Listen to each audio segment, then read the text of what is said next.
Baik, hari ini saya akan khotbah tentang satu tema seri yang kedua dari Goodness of God, yakni dari pembenci Kristus menjadi pecinta Kristus. Amin. Mari kita buka kitab kita. Kisah Para Rasul pasalnya yang ke-8 ayat 1 sampai ayatnya yang ke-3.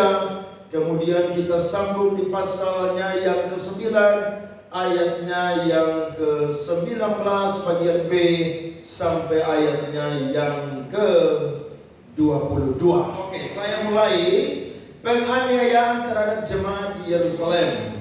Pada waktu itu mulailah penganiayaan yang hebat terhadap jemaat di Yerusalem. Mereka semua kecuali rasul-rasul tersebar ke seluruh daerah Yudea dan Samaria. Ayat 2, saudara.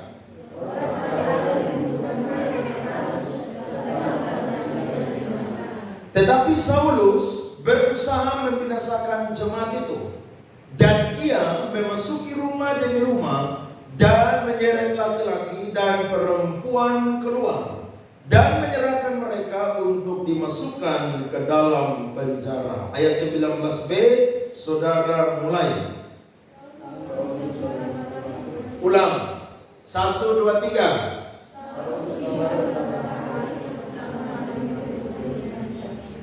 Ketika itu juga ia memberitakan Yesus di rumah-rumah ibadat dan mengatakan bahwa Yesus adalah Anak Allah.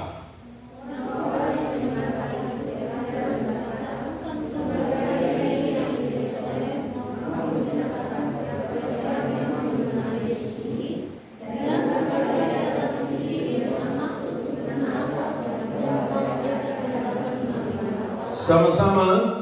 Akan tetapi Saulus semakin besar pengaruhnya, dan ia membingungkan orang-orang Yahudi yang tinggal di Damsyik, karena ia membuktikan bahwa Yesus adalah Mesias. Dan di dua ayat ini, saudara pasti sudah paham tentang perubahan dari kehidupan Saulus menjadi Paulus. Alkitab mencatat bahwa sejahat-jahatnya orang di dalam Alkitab, ada satu orang yang paling sangat jahat. Sebab dia bukan menganiaya orang-orang yang mengikut jalan Tuhan, tapi perjumpaan Paulus dengan Kristus ketika dia sampai di pintu gerbang kota Damsyik, justru itu saudara-saudara menyatakan bahwa dia adalah orang yang menganiaya Tuhan Yesus Kristus. Sehingga ketika dia rebah ke tanah, maka ada suatu suara yang didengar oleh Paulus dan teman-teman, yakni, Saulus, Saulus, mengapa engkau menganiaya aku? Maka Paulus bertanya, bahwa apakah engkau Tuhan? Yesus menyatakan, ya, akulah Yesus yang engkau aniaya. Jadi kalau ada orang non-Kristen, atau mungkin ada juga orang Kristen yang menganiaya orang Kristen yang mengikut Tuhan, yang berusaha menutup gereja, yang berusaha untuk menghambat gereja membangun, bahkan juga yang terus berusaha untuk menutup bahkan membakar gereja. Hari ini, pagi ini ada satu kesimpulan yang saya dan saudara dapatkan. Mereka bukan menganiaya gereja, mereka bukan menganiaya orang Kristen, tapi mereka menganiaya Tuhan Yesus sendiri yang menjadi pencipta pemilik hidup kita, bahkan juga pendiri daripada gereja. Ada amin? Jadi mereka tidak aniaya kita, tapi mereka sedang menganiaya Tuhan Yesus. Dan orang yang menurut saya sangat-sangat kejam, jahat, membenci Kristus adalah Paulus. Karena saya belum pernah mendengar ada orang di negeri manapun, di dunia manapun, yang dapat surat resmi untuk bisa menghambat orang Kristen. Tidak pernah ada. Yang ada hanyalah Rasul Paulus. Bahkan di negeri kita sendiri, orang-orang yang menganut paham radikalisme, mereka tidak pernah dapat sepucuk surat izin untuk bisa menghambat kekristenan, bahkan juga menutup bahkan membakar gereja. Berarti Paulus ini orang yang sangat-sangat membenci Kristus. Tapi saya percaya ketika seseorang membenci Kristus dan dia belum ditangkap oleh Tuhan, jawabannya adalah belum waktu Tuhan menangkapnya. Kalau sudah waktu Tuhan, saya yakin dia akan mengalami perjumpaan dengan Tuhan. Saya percaya itu. Jadi kalau ada orang yang jahat, ada orang yang aniaya orang Kristen, bakar gereja, tutup gereja, hambat izin tidak mau bangun gereja, kalau dia belum ketemu Tuhan, jawabannya belum waktu Tuhan tangkap dia. Ada amin? Sebab ketika Stefanus mati dan dikuburkan, Paulus terus aniaya. Dia berusaha tangkap orang-orang yang beribadah di gereja rumah pada waktu itu, kemudian masukkan dalam penjara, kemudian dia pun juga menyetujui untuk membunuh mereka. Saudara lihat, ternyata kekristenan sejak awal itu sudah dihambat. Tapi saya mau berkata, semakin dihambat, maka semakin merambat. Amin. Dimulai dari 12 orang. Satu orang berkhianat, ditambah lagi satu orang. Hari ini jumlah orang Kristen di muka bumi kurang lebih 2,9 miliar jiwa. Saudara lihat, mau dihambat akan terus merambat. Nah, saya coba ambil data, ada 3 realita bukti bahwa Paulus yang dulunya adalah Saulus membenci Kristus. Yang pertama adalah Paulus sama seperti orang-orang Yahudi yang mengakui atau menganggap bahwa salib adalah suatu kebodohan.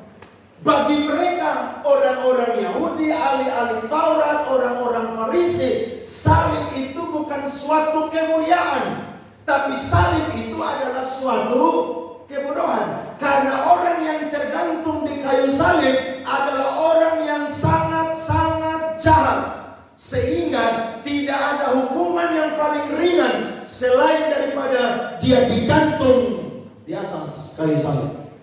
Bagi Paulus ini suatu kebodohan. 1 Korintus pasal 1 ayat 18, sebab pemberitaan tentang salib memang adalah kebodohan bagi mereka yang akan binasa, tetapi bagi kita yang diselamatkan, pemberitaan itu adalah kekuatan Allah. Bagi orang Yahudi, suatu kebodohan. Saudara sudah pernah dikatakan, lu bodoh. Amen. Iya kan? Kalau saudara iri Tuhan dan orang bilang, kamu ini bodoh. Kalau saudara belum pernah dengar kata itu, minta supaya ada orang yang bilang kepada saudara begitu. Bodoh maksudnya apa? Maksudnya, saudara yang dulu tidak pernah kenal ibadah, kenal Tuhan, berdoa, baca Alkitab, pujian penyembahan, sekarang saudara berubah. Akhirnya apa? Orang bilang saudara bodoh. Tapi itu adalah harga yang saya dan saudara harus dapatkan, dan itu harus dikenakan kepada saya dan saudara ketika menjadi orang-orang yang mengikut Kristus.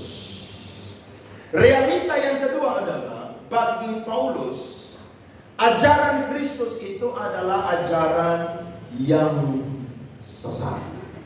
Mengapa? Karena pada waktu ada banyak orang-orang Yahudi itu ikut Yesus, ada satu perubahan besar yang terjadi. Salah satunya adalah mereka semua memberi diri mereka untuk dibaptis.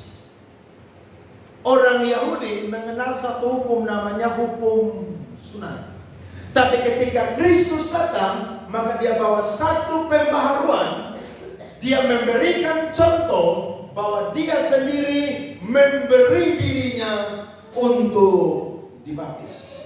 Jadi bagi Rasul Paulus, ajaran Kristus ini adalah ajaran yang sesat. Maka ajaran yang sesat ini melahirkan kebencian di hati dan pikiran Paulus. Sehingga Alkitab mencatat, ketika Stefanus itu berkhotbah, dia angkat khotbah dari zaman perjanjian lama sampai kepada zaman Tuhan Yesus Kristus. Maka ketika orang-orang dari mahkamah agama, ahli-ahli Taurat, orang-orang Farisi, dan banyak orang yang dengar Stefanus, mereka sangat jengkel. Karena Stefanus bilang mereka adalah orang-orang yang keras kepala, yang membunuh para nabi. Mereka gertakkan gigi mereka, kemudian mereka rajam Stefanus sampai mati. Dan pasal 8 ayat 1a berkata, Saulus ada di situ dan dia juga menyetujui bahwa apa saudara? Stefanus dibunuh. Berarti ini orang pakai jubah rohani, tapi hatinya sangat jahat. Orang ini adalah rohaniawan Yahudi, tapi sangat benci Kristus. Bagi Paulus, ajaran Yesus Kristus adalah ajaran yang sesat. Sama seperti kita dulu, Kristen tapi hanya KTP. Lihat orang tepuk tangan bilang gila. Betul tau? Lihat orang ibadah, tepuk tangan, lompat-lompat, sujud menyembah, bilang gila. Doa nangis-nangis, bilang apa? Gila. Ibadah hampir setiap hari, bilang apa? Sok suci. Saudara cinta Tuhan mati-matian, bilang apa? Mau naik ke surga, hidup-hidup. Saudara dikatain yang negatif semua. Tapi orang memang kalau belum berjumpa dengan Kristus, yang ada di hati dan pikiran dia, sesuatu yang kita buat untuk Tuhan yang benar, dia anggap itu sesat. Jadi saudara tak usah pusing dengan orang-orang yang bilang demikian. Tidak usah pusing. Biar mereka ngomong demikian, tapi kita yang sudah ada dalam Kristus, kita menganggap bahwa ajaran Yesus Kristus adalah ajaran yang alkitabiah dan yang paling benar. Amin. Paulus orang yang sangat membenci ajaran pada waktu itu. Dan yang ketiga, Paulus ini lebih berpegang kepada adat istiadat orang Yahudi. Hukum Taurat itu diberikan sudah cukup, tapi bagi orang Farisi dan ahli-ahli Taurat masih kurang. Maka mereka tambah bumbu-bumbu saudara, sehingga itu menjadi beban bagi orang-orang Yahudi lainnya. Nah, mereka ini adalah orang yang suka menonjolkan sesuatu yang lahiriah. Ketika mereka pulang dari pasar, maka mereka tidak langsung makan, tapi mereka harus mandi. Semua bejana-bejana mereka itu saudara dibasuh. Makanya Yesus bilang kepada mereka, hai orang-orang Farisi dan ahli-ahli Taurat, kalian adalah orang-orang munafik, orang-orang yang bodoh. Sebab kalian hanya mengurus penampilan yang ada di luar, tetapi yang di dalam tidak diurus. Sehingga apa? Kalian sama seperti kuburan yang dilabur putih. Yang dari luar kelihatan bersih, tapi dalamnya penuh tulang belulang. Tetapi ketika kita baca tadi pasal yang ke-9, mulai ayat 19b, justru hidup Paulus itu berubah. Alkitab mencatat dia dengan berani memberitakan bahwa Yesus itu adalah anak Allah. Ternyata orang yang ketemu Yesus, dia langsung mengalami perubahan. Jadi kalau ada orang yang ketemu Yesus terus tidak ada perubahan dalam dia punya kehidupan, minimal ada buah-buah roh yang ditonjolkan, berarti saya dan saudara ini belumlah menjadi orang-orang yang mengalami perjumpaan dengan Tuhan. Karena Paulus ketika mengalami perjumpaan dengan Tuhan, saat itu langsung dia memberitakan bahwa Yesus adalah Tuhan. Bahkan dia berkata di ayat selanjutnya, dia memberitakan bahwa Yesus itu adalah Mesias. Makanya ketika orang-orang Yahudi yang ada di Damsyik, Damaskus, Syria, di daerah kerajaan Arab, waktu mereka lihat Paulus, mereka berkata, dia ini orang yang datang ke sini untuk menganiaya orang-orang yang mengikuti jalan Tuhan. Tapi Paulus membuktikan bahwa ketika dia mengalami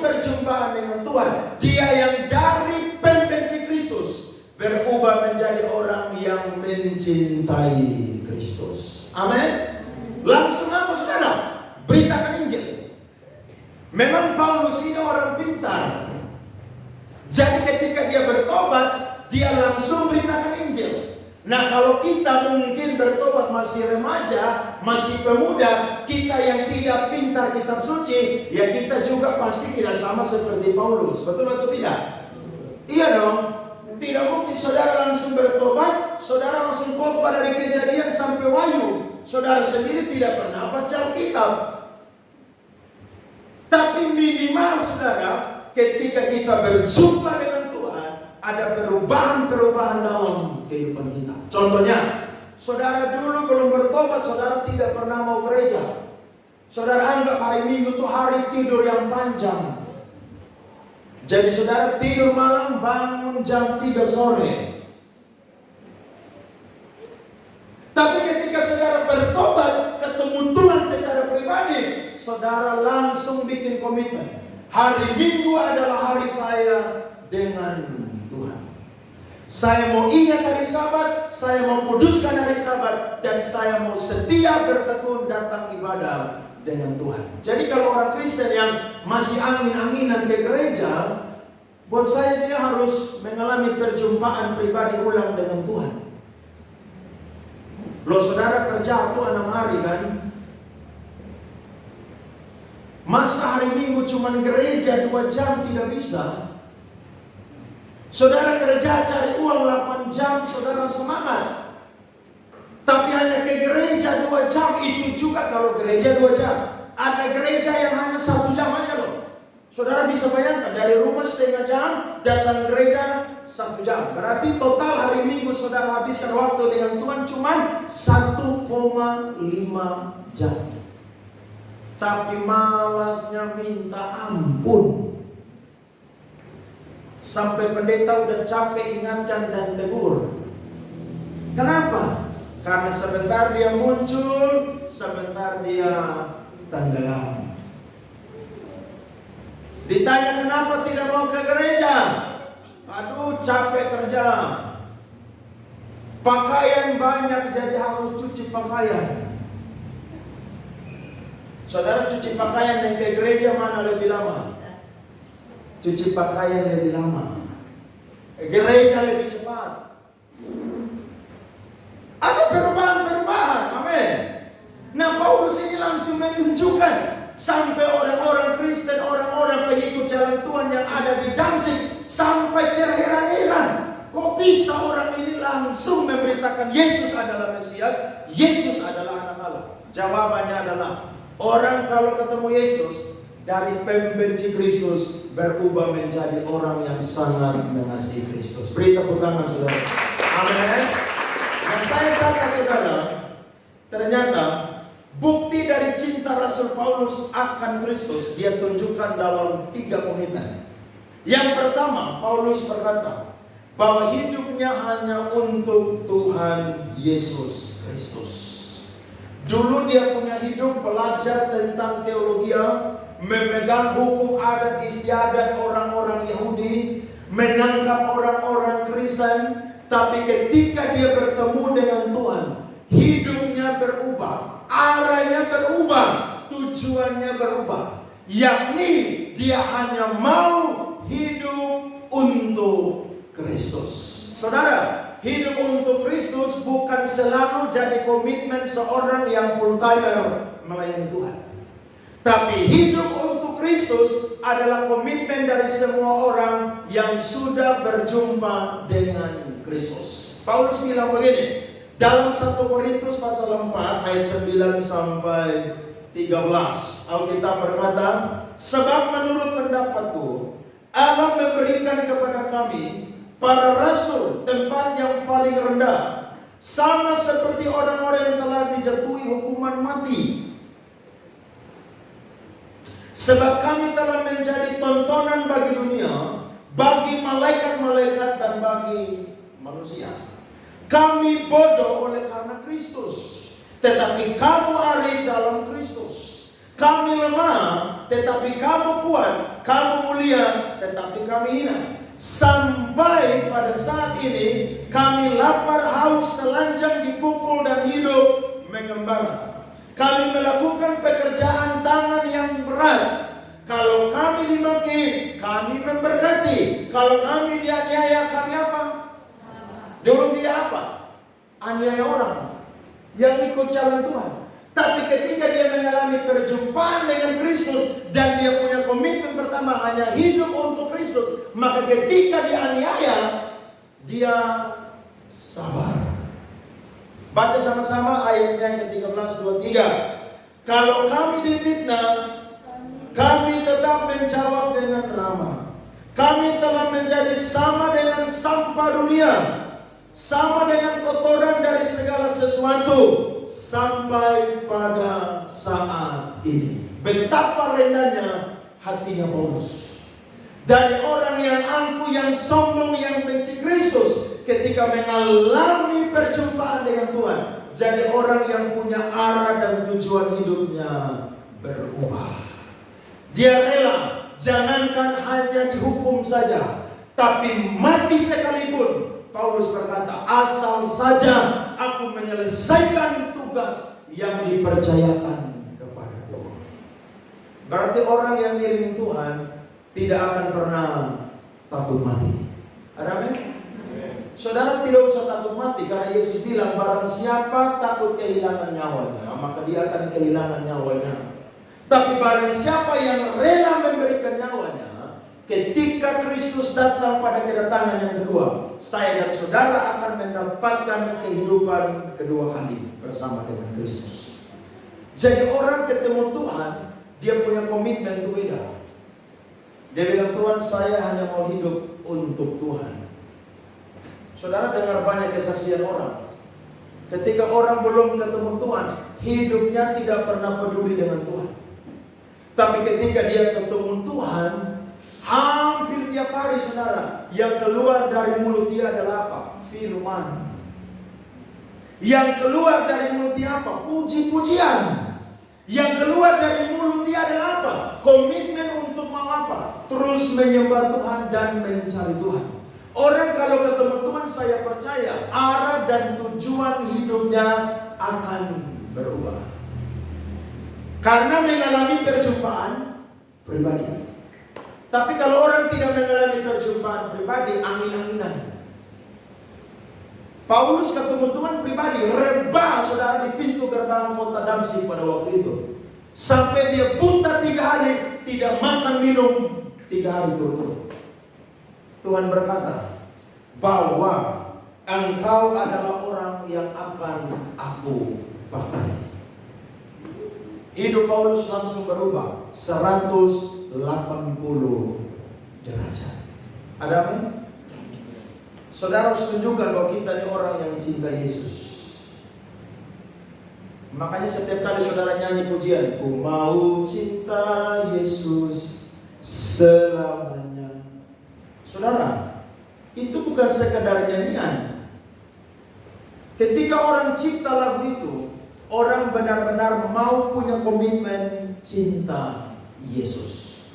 Ingat ya, keselamatan tanggung sendiri-sendiri. Suami tidak tanggung jiwa keselamatan daripada istri. Istri tidak tanggung jiwa keselamatan dari suami. Kita di dunia boleh dipersatukan oleh Allah, tapi urusan sorga itu sendiri-sendiri. Jadi kalau saudara masih di muka bumi, kalau ada pasanganmu yang ogah-ogahan dengan Tuhan, yang tidak mau cinta Tuhan sungguh-sungguh, saudara harus beritakan tentang Yesus. Tapi kalau dia tidak mau dengar, saudara tidak boleh ikut-ikutan dengan dia. Contohnya, saudara ajak dia ke gereja, dia tidak mau, saudara bilang, saya juga tidak mau ke gereja. Tidak boleh. Ingat loh, di sorga itu tidak ada perkawinan kedua lagi. Di sorga tidak ada darah dan daging di sana. Perkawinan cuma ada di muka bumi. Jadi kalau satu lagi tidak beres, saudara jangan ikut-ikutan. Saudara bilang, Bapak, kita boleh suami istri, tapi urusan masuk surga sendiri-sendiri. Lu bilang apa? Betul tampelin surga lu. Lu Loh iya. Kalau bapak mau datang ibadah, mama tidak mau gereja. Loh ada juga ibu-ibu tuh yang pemalas gereja loh. Suaminya rajin gereja. Tapi mama ibu tersebut pemalas gereja. Suami harus bilang, mama, kita di dunia ini betul suami istri. Tapi urusan masuk surga sendiri-sendiri. Pulang betusan masak sendiri. Loh iya. Kita harus menunjukkan arah dan tujuan hidup kita itu berubah. Fokus kita lagi bukan kepada dunia, tapi kepada Kristus yang sudah mengorbankan dirinya di atas Kalvari Golgota. Amin. Itulah yang membuat saya dan saudara tidak berubah pandangan kita. Sekali Yesus, tetap Yesus. Amin. Berubah. Jadi kalau masih ada nafas hidup hari ini, berubah. Filipi pasal 3 ayat 5 sampai 9. Disunat pada hari ke-8 dari bangsa Israel, dari suku Benyamin, orang Ibrani asli, tentang pendirian terhadap hukum Taurat, aku orang Farisi. Tentang kegiatan aku apa saudara? Tentang kebenaran dalam mentaati hukum Taurat, aku tidak bercacat. Lihat, ini orang perfect saudara. Menurut hukum Taurat ada di istiadat orang Yahudi. Rasul Paulus masih muda, tapi dia perfect. Tapi Alkitab berkata, tetapi apa yang dahulu merupakan keuntungan bagiku, sekarang kuanggap rugi karena Kristus. Jadi hal-hal lahiriah yang dulu Paulus banggakan, yang manusia banggakan, buat Paulus semua itu dia anggap rugi. Bahkan dia berkata lanjut saudara-saudara, malahan segala sesuatu kuanggap apa saudara? Rugi, karena pengenalan akan Kristus Yesus Tuhanku lebih mulia daripada semuanya. Saudara lihat, pengenalan akan Kristus lebih hebat dari hal-hal lahiriah.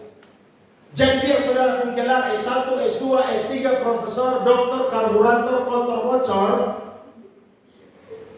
tapi kalau saudara tidak mengenal Tuhan, saudara nol. Ingat ya, manusia Tuhan yang menilai itu hal-hal lahiriah loh. Saudara kaya dan bilang lu hebat. Saudara sukses dan bilang lu mantap. Saudara jadi orang berhasil, orang bangga. Tapi di mata Tuhan, itu bukan hal-hal yang jadi kebanggaan yang nomor pertama. Sebab bagi Paulus dan bagi kita, mengenal Kristus itu adalah hal yang lebih mulia daripada segala-galanya. Amin. Makanya Yesus bilang apa? Apa gunanya seorang memiliki seluruh dunia ini, tapi dia kehilangan nyawanya? Buat apa saudara punya uang triliun, miliaran, harta banyak, tapi mati mau saudara? Buat apa? Lebih baik saudara mungkin susah di dunia ini, tapi saudara cinta Tuhan sungguh-sungguh, mati saudara ada di sorga bersama dengan Tuhan Yesus Kristus. Pilih mana? Saya lebih pilih sengsara di dunia dan bahagia di sorga. Amin. Paulus lanjut bilang apa lagi saudara? Oleh karena dialah aku telah melepaskan semuanya itu dan menganggapnya sampah supaya aku memperoleh Kristus. Beri tepuk tangan dong, ini orang hebat. Hebat itu. Yang kedua adalah komitmen Paulus adalah dia mau jadi pemberita dan pembela Injil yang paling produktif dan pemberani. Alkitab mencatat ada banyak orang rasul-rasul, hamba-hamba Tuhan dipakai. Tapi ternyata ada satu orang yang sangat produktif dipakai oleh Tuhan. Namanya adalah Saulus, berubah menjadi Paulus.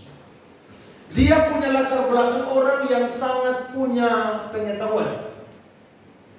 Sehingga Tuhan pakai dia bukan hanya untuk orang-orang Yahudi, tapi orang-orang non-Yahudi. Karena dia pandai untuk berdebat tentang Injil. Dia orang yang tidak takut mati ketika memberitakan Injil. Pendeta Stephen Tong pernah menuliskan satu kalimat dalam satu bukunya. Bunyinya begini: kekristenan yang dinamis adalah Kristen yang mengabarkan Injil, yang tidak takut bahaya dan tidak takut mati untuk Tuhan, asal Injil bisa diberitakan. Orang yang mengalami perjumpaan dengan Tuhan tidak takut-takut beritakan Injil. Sebab tiap hari dia merenungkan Injil, makanya dia berani memberitakan Injil. Saya yakin orang kalau baca Alkitab tiap hari, dia pasti berani beritakan Injil loh. Paulus bilang begini, hanya gara-gara Injil saja aku itu mau terpisah dengan saudara-saudaraku orang-orang Yahudi. Kenapa? Karena dia lebih memilih membela Injil daripada kebenaran-kebenaran yang dulu dia pegang yang tidak sesuai dengan Injil. Saudara semua berani mati untuk Yesus? Tiba-tiba kita ibadah, ada orang datang bawa parang panjang. Setahun dari Bapak Iki duluan, karena dulu paling depan sih. Makanya jangan dulu di situ, saudara. Dulu depan supaya saudara terakhir. Percaya Yesus atau menyangkal Yesus? Kalau orang benci Kristen, dia bunuh saya dan saudara, dianggap itu kemuliaan. Jadi kalau saya dan saudara ditaruh pisau di leher kita, dianggap itu baik. Makanya saya bilang ada orang yang nanti datang, dia anggap membunuh orang Kristen itu baik. Saya dan saudara berani mati demi Kristus, mati demi Injil. Saya yakin banyak di antara kita lompat lewat jendela dan pagar kabur. Makanya kita nih di daerah mayoritas, kita ini ada di zona nyaman. Ini sebentar lagi Jumat Agung Paskah ya, gereja akan penuh, percaya aja. Tapi saudara lihat nanti habis Paskah, habis Jumat Agung, gereja nanti kosong. Nanti tunggu Desember baru penuh nanti. Makanya saya itu dulu tidak mau jadi pendeta begitu, karena capek urus orang Kristen. Orang Kristen itu mudi, saudara tahu mudi. Kadang semangat ikut Tuhan, kadang loyo ikut Tuhan. Kadang rajin ikut Tuhan, kadang malas ikut Tuhan. Kadang menyala-nyala untuk Tuhan, kadang punya banyak alasan untuk Tuhan. Saya pernah di Aceh 3 bulan praktek pelayanan tahun 2007. Saya sudah saksikan ulang-ulang. Di sana orang pergi ke gereja, saudara, laki-laki pakai peci, perempuan pakai jilbab. Di sini tidak ada yang begitu kan?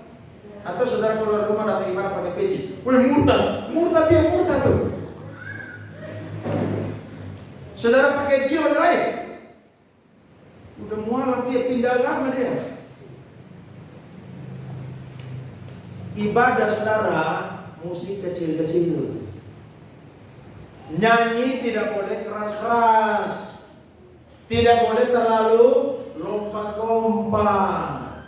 Tapi saya lihat orang-orang yang ada di daerah minoritas, mereka punya semangat untuk Tuhan kadang-kadang lebih daripada kita yang mayoritas.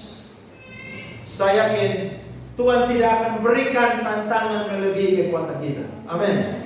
Saya percaya itu. Tidak akan ada parang di leher kita kalau Tuhan tidak izinkan. Tapi kalau sampai ada parang di leher kita, berarti memang Tuhan izinkan kita untuk mati demi Kristus. Berarti itu kasih karunia. Amin. Paulus berubah. Dia sangat berani, saudara. Bahkan dia berkata di Galatia pasal 1 ayatnya yang ke-15 sampai 16. Tetapi waktu ia yang telah memilih aku sejak kandungan ibuku dan memanggil aku oleh karena kasih karunia-Nya, berkenan menyatakan anaknya dalam aku, supaya aku memberitakan dia di antara bangsa-bangsa bukan Yahudi. Maka sesaat pun aku tidak minta pertimbangan kepada manusia. Lihat tuh, radikalnya luar biasa. Cinta Tuhannya luar biasa. Kita berbeda dengan Paulus, tapi minimal kita pun juga harus jadi orang yang memberitakan Injil. Amin. Hidup Kristen itu dinamis, bukan pasif, tapi dinamis, saudara. Beritakan Injil. Saya bersyukur kita sudah bikin KKR 2 kali, dan ada kesaksian-kesaksian yang luar biasa. Kemarin ada satu ibu kesaksian. Waktu saya doakan dia, Tuhan taruh di hati saya bahwa dia adalah orang yang sedang tidak punya uang. Maka saya berdoa untuk dia, saya bilang, ibu jangan khawatir, Tuhan akan memberkati ibu, akan mencukupi kebutuhan ibu. Saya kasih dia firman Filipi 4 ayat 19. Saudara tahu waktu dia pulang ke KR, tiba-tiba sebelum tidur ada orang telepon dia, minta nomor rekening dan kasih dia uang. Mujizat, amin. Itu mujizat atau tidak, saudara? Loh saudara sehat tapi kalau kantong juga kanker, saudara kemana? Sehat tapi kanker, kantong kering. Loh itu sakit juga, itu butuh mujizat itu. Rekening tinggal 50.000, tidak bisa tarik lagi, butuh mujizat.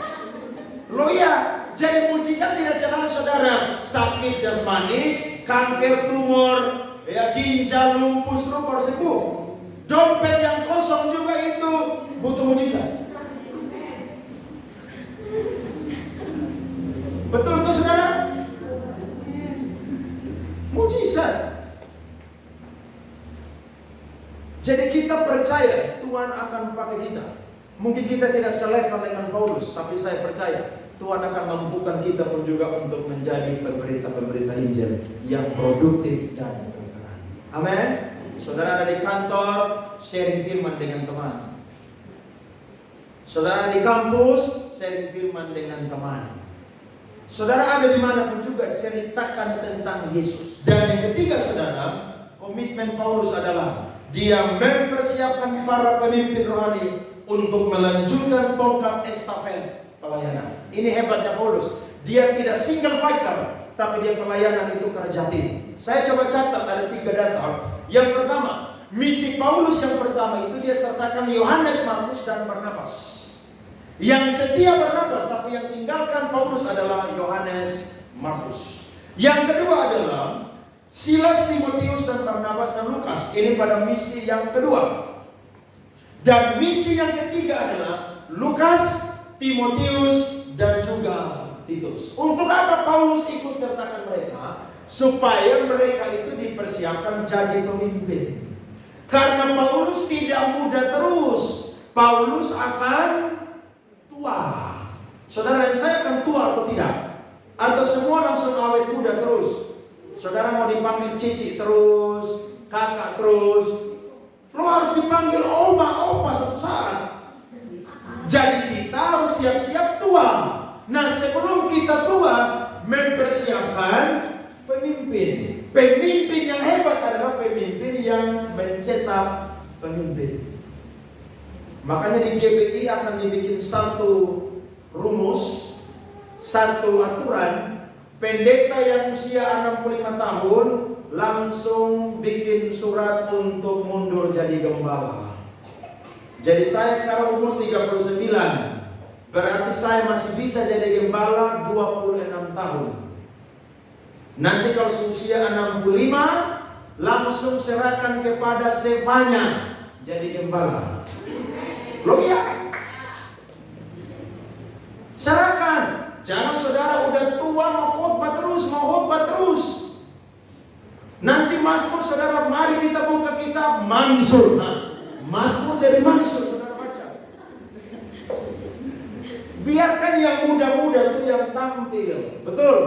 Makanya di KPC tidak ada yang di depan, yang tua-tua.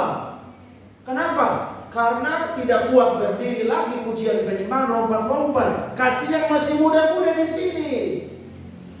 Kita akan tua. Makanya gereja harus punya pelayanan kerja tim. Nah Paulus melakukan itu. Bukti bahwa dia adalah orang yang cinta Kristus. Dia harus persiapkan pemimpin. Supaya kalau dia mati, ada orang-orang yang akan melanjutkan pelayanan yang dia rintis. Paulus tanam gereja itu begitu banyak. Dia utus Titus ada di Kreta, Timotius ada di Efesus, di Asia Kecil. Dia utus lagi hamba-hamba Tuhan, orang-orang yang melayani dengan dia, ada di daerah-daerah non-Yahudi untuk apa? Untuk mengembalakan jemaat di sana. Dia kirim surat kepada Timotius, dia bilang darahku sudah mulai dicurahkan. Apa maksud pernyataan itu? Karena Paulus mau bilang begini, sebentar lagi dia akan mati. Nah sebelum dia mati, dia harus buktikan bahwa dia cinta Tuhan. Dia harus menyediakan pemimpin-pemimpin yang baru. Ada amin? Jadi saudara kalau kerja di kantor, saudara akan pensiun. Tapi di dalam melayani Tuhan tidak kenal kata pensiun. Saudara boleh selesai masa jabatan, tapi pelayanan akan terus berlangsung. Tapi ingat, gereja harus mempersiapkan pemimpin. Makanya hari ini saudara ditunjuk jadi gembala KERS, saudara ditunjuk jadi ketua musik, saudara ditunjuk jadi ketua sekolah minggu. Hati-hati, itu kepercayaan yang kecil yang Tuhan percayakan. Saudara belajar dari itu sampai satu saat Tuhan percayakan perkara yang besar. Saudara mungkin tidak pernah punya cita-cita jadi pemimpin rohani, tapi kalau Tuhan menetapkan itu, saudara akan dipaksa Tuhan untuk mengambil jabatan itu. Hari ini kita perlu mempersiapkan pemimpin-pemimpin. Paulus tahu dia akan mati, maka akan dilanjutkan oleh Titus, Timotius, dan lain-lain. Yang menjadi komitmen dia adalah mencetak pemimpin. Yesus tidak selamanya ada di bumi, tapi dia pilih 12 orang, sekalipun satu berkhianat, untuk meneruskan pelayanan yang sudah Tuhan Yesus rintis. Jadi kalau saudara dipercayakan pelayanan, jadi ketua ini, jadi ketua itu, jangan pernah tolak. Amin. Jangan pernah tolak. Kalau dipercayakan pelayanan, walaupun saudara tidak mampu, saudara berkata, siap. Nanti baru saudara diperlengkapi. Jangan langsung tolak-tolak pelayanan. Nanti pendeta berkata, ini anak ini susah diajak kerjasama, tak usah kasih dia pelayanan nanti deh. Akhirnya seumur hidup saudara jadi orang yang cuma datang gereja, kasih panas kursi gereja. Sampai saudara tua di gereja, saudara tidak pernah buat apa-apa untuk gereja. Ingat loh, mati Tuhan menjamin upah bagi saya dan saudara. Orang yang dapat upah adalah orang yang bekerja untuk Tuhan. Amin. Saudara tidak kerja, tidak dapat gaji. Saudara tidak melayani Tuhan, tidak dapat upah. Segala jerih lelah kita di dalam Tuhan tidak akan pernah sia-sia. Ada amin? Saudara mau cinta Tuhan? Mau cinta pekerjaan Tuhan? Buktikan mulai hari ini bahwa saya mau sama seperti Paulus. Sekalipun saya mungkin tidak selevel dengan Rasul Paulus, tapi minimal saya buktikan saya dulu benci Kristen, benci Kristus, benci orang-orang yang percaya Tuhan. Tapi sekarang saya berubah menjadi orang yang sama seperti Rasul Paulus. Kiranya Tuhan memberkati kita semua pada pagi ini dengan firman Tuhan. Amin.